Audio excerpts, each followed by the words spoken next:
Hello everyone, this is Richard and this is my week 2 personal reflection journal, and for this week I would like to discuss about the homelessness crisis that we have in Vancouver. This is an issue that is near and dear to my heart. I have been a resident of Gaston for the past 5-6 years. As many of you guys know, this particular neighborhood is highly concentrated with people who are experiencing homelessness. People on the streets who are living on the streets come from a very diverse background.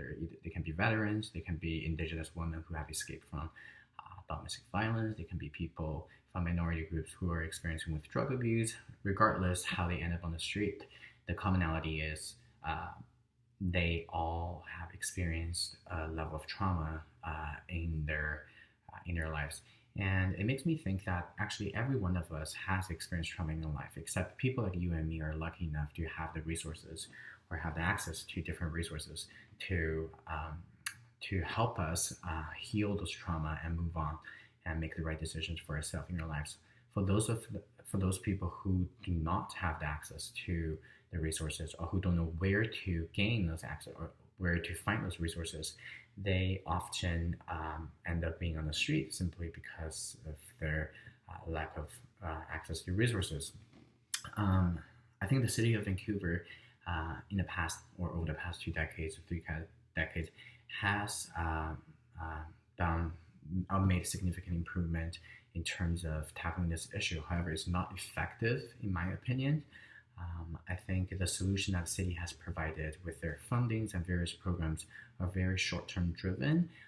They're situational based solutions that focus only on what is happening right now, as opposed to looking at what they can do with the funding, with the resources that they have to help people get off of the street. So in the long term, so they don't end up, so those people who are currently out of the street now don't end up coming back and becoming homeless again. So that's make me brought me to the next point is this year I teamed up with Employer to Empower, which is a not-for-profit organization that helps people who are experiencing homelessness by connecting them with meaningful job and give them proper trainings so they can have the skills and the resources to help themselves get off of the street. I think this not-for-profit in itself is very innovative in terms of their approach to tackling this issue. They, instead of handing out them with the resources, or them as in people who are experiencing homelessness, instead of giving them the resources they need, they, in addition to that, they actually give them the skills that are required. So then their solution becomes less of a situational centric solution, but rather a long-term driven solution. And so there's a lot of organizations out there right now that are working towards eliminating homelessness, or I shouldn't say eliminating, but tackling the homelessness crisis issue in Vancouver. However, I don't think they are